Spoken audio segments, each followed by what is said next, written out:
नाभि में लगे हुए श्री राम के तीर रावण को मृत्यु के द्वार तक धकेल चुके थे। श्री राम जानते थे कि रावण आज अकेले दम नहीं तोड़ेगा, उसके साथ ज्ञान और पांडित्य का अनंत आकाश भी कांच की तरह चटक कर टूट जाएगा।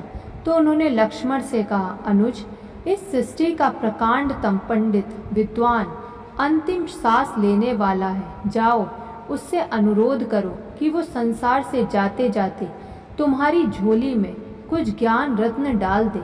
लक्ष्मण गए, रावण से ज्ञान निवेदन किया।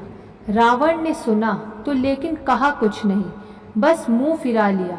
लक्ष्मण उत्तेजित हो गए, वापस आए और बोले, प्राण जाने को है लेकिन इसका अहंकार नहीं जा रहा।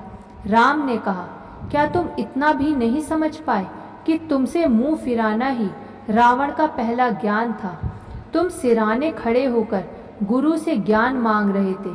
शिष्य का स्थान गुरु के चरणों में है, उसके सिर पर नहीं। इस बार लक्ष्मण रावण के पैरों के पास खड़े हुए और सृष्टि के उस सबसे बड़े ज्ञानी ने उन्हें सफल जीवन के कुछ सूत्र दिए।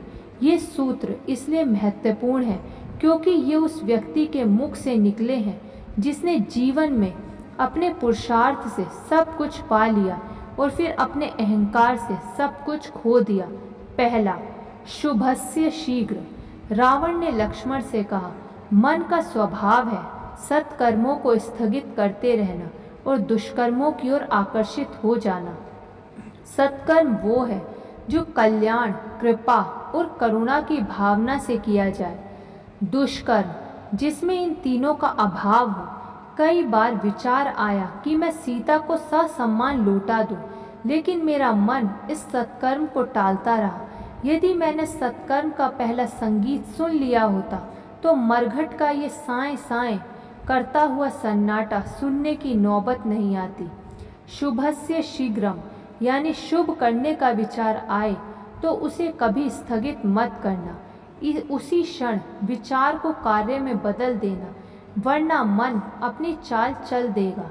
दूसरा, शत्रु को कमज़ोर ना समझो। कौन राम? वही वनवासी जो जंगल जंगल मारा मारा फिर रहा है। वही अयोध्या का राजकुमार जिसके पास ना घर है, ना घाट, ना हाथी घोड़े, ना राजपाट। वो दशानन का सामना करेगा, असंभव। लेकिन हुआ क्या? असंभव संभव हो गया।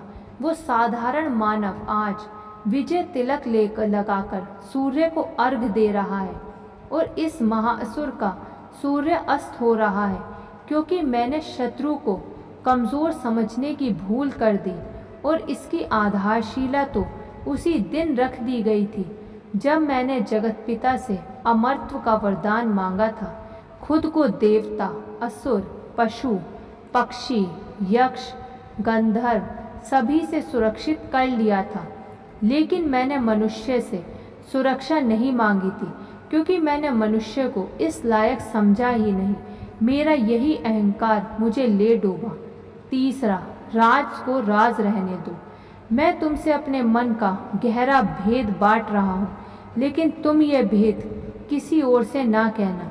इससे अधिक हास्यास्पद बात कोई और हो सकती है क्या? अगर तुम खुद अपना राज नहीं रख पाए तो कोई और क्या रखेगा? यही तो भूल हुई मुझसे। मैं अजय था, लेकिन वह भेद कि मेरी नाभि में अमृत है मैं छिपा नहीं पाया और इसी के भेद के बल पर मेरे ही भाई ने मेरा सर्वनाश करवा दिया। ये मेरा अंतिम सूत्र है, इसे कभी भी मत भूलना।